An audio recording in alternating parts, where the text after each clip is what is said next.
Pemirsa Sensi TV, kami punya tayangan spesial bersama Dr. Yanuardi Syukur, seorang tokoh ilmuwan yang akan membahas tentang suku-suku terpencil di Indonesia.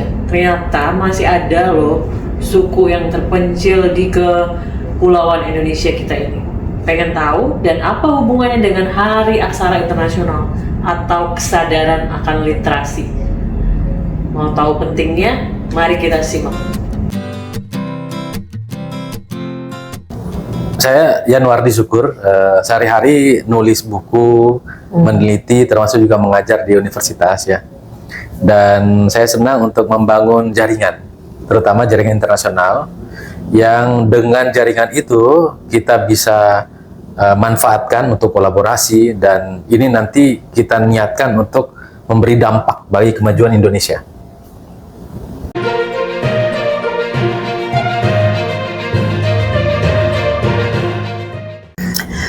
Kalau kita kaitkan dengan sekarang peradaban manusia saling berkomunikasi, tentu semua itu dimulai dengan aksara ya. Aksara.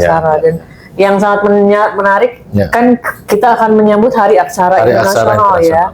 Mungkin Pak Yanuar bisa menjelaskan bagaimana kaitan aksara dan peradaban yang akan kita bangun ini. Ya, aksara ini kan penting banget ya dalam hidup manusia. Makanya, tapi kalau dalam bahasa Inggris disebut sebagai literasi. Literasi. Makanya UNESCO membuat International Literacy Day. Hari Literasi Internasional diperingati setiap tanggal 8 bulan 9 tiap tahun. Oh, oke. Berarti satu bulan lagi ya, satu bulan dari sekarang ya, dari sejak kita podcast ini.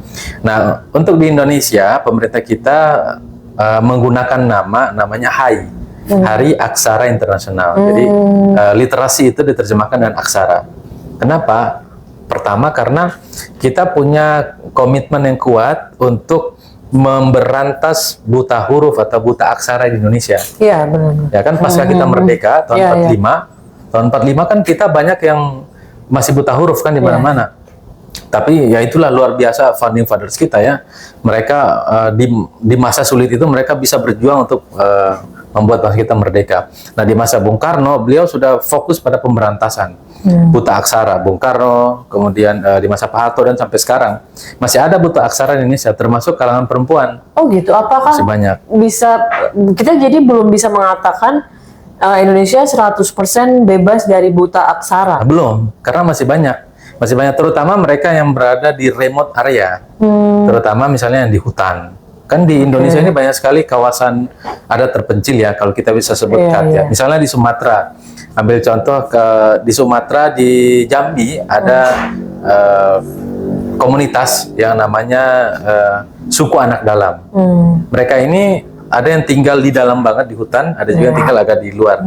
Saya pernah ke sana berkunjung, itu dari Jambi ke Batanghari, dari Batanghari kemudian naik motor sampai masuk ke hutannya, berkunjung ke sana, kemudian saya berdialog dengan mereka, dan banyak di antara mereka yang pengen banget bisa baca, bisa tulis, bisa bersekolah. Jadi, dan banyak di antara mereka yang pengen banget belajar, tapi karena mereka tuh bekerjanya masih pindah-pindah, jadi tutornya itu harus pindah-pindah juga. Jadi misalnya nih minggu ini dia mereka nih bertanam di kawasan ini, tutornya datang ke sini. Tapi nanti nih minggu depan mereka pindah lagi kan, bertanamnya pindah lagi, si tutornya pindah lagi. Itu di Jambi misalnya. Kesulitan geografis ya? Geografis sudah susah ya, karena masih hutan-hutan. Itu di sana. Kemudian di Jawa juga masih banyak juga yang belum bisa baca ya, terutama di daerah remote tadi, atau di pedalaman atau di pesisir. Misalnya di kawasan Maluku misalnya, Tanimbar, Pulau Tanimbar yang berdekatan dengan Australia, itu juga masih banyak mereka-mereka yang nggak bisa baca. Jadi buta aksara ini penting untuk diberantas. Caranya dengan perlu ada percepatan. Jadi mereka diajak belajar membaca kan, A, I, U, E, O dan lain sebagainya, diajarin bagaimana. Biasanya kan kalau dalam literasi itu ngomonginnya kan membaca ya, membaca harus bisa. Kemudian menulis juga harus bisa. Kemudian berhitung berhitung yang dasar ini, berhitung hitungan yang dasar. Tapi kan Ya. kita bisa lakukan itu di sekolah. Apa ada keterbatasan? Mungkin ada Ya, masyarakat seperti itu belum bisa mengakses belum bisa. pendidikan dasar. Ya, karena sekolahnya jauh. Oke. Karena kalau misalnya mereka yang tinggal di sekolah, sekolah itu kan dibangun, sekolah formal ya. Sekolah formal. Sekolah formal itu kan dibangun di desa-desa. Sedangkan mereka ini tinggalnya di pedalaman di dalam. Yang di situ tuh tidak ada sekolah formal kayak tadi itu. Makanya mereka sekolahnya misalnya lewat program-program PKBM, sekolahnya ada juga yang misalnya di rumah siapa ya. Kemudian ada juga di mana tempatnya karena tidak bersekolah formal. Kemudian karena mereka juga harus bekerja. Karena harus bekerja, karena nggak sempat untuk belajar gitu ya.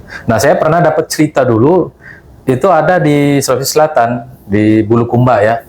Itu mereka dulunya nggak bisa baca kan, setelah mulai tahu baca, akhirnya kemudian dia ke kota ya, ke kota, dan dia karena udah mulai bisa baca nih, dia seneng banget gitu. Dia jadi tahu, oh ini daerah jadi mana. dia paham, punya pemahaman. Punya pemahaman. Nah, makanya dengan kita punya kemampuan literasi tadi itu berguna untuk menyelesaikan problem kita sehari-hari. Makanya yang hendak diberantas dalam buta aksara itu adalah tadi, buta aksara nggak bisa baca, nggak bisa menulis, itu diberantas agar kita bisa berdaya. Ya, keberdayaan ya, keberdayaan. Jadi mungkin ada waktu yang kita masuk ke era yang saat ini, di mana era saat ini membutuhkan pemberdayaan. Nah, gunanya juga sebenarnya soal finansial juga. Kalau dulu nih mereka yang tinggal di hutan, misalnya dia punya produk hutan nih, dia mau jual.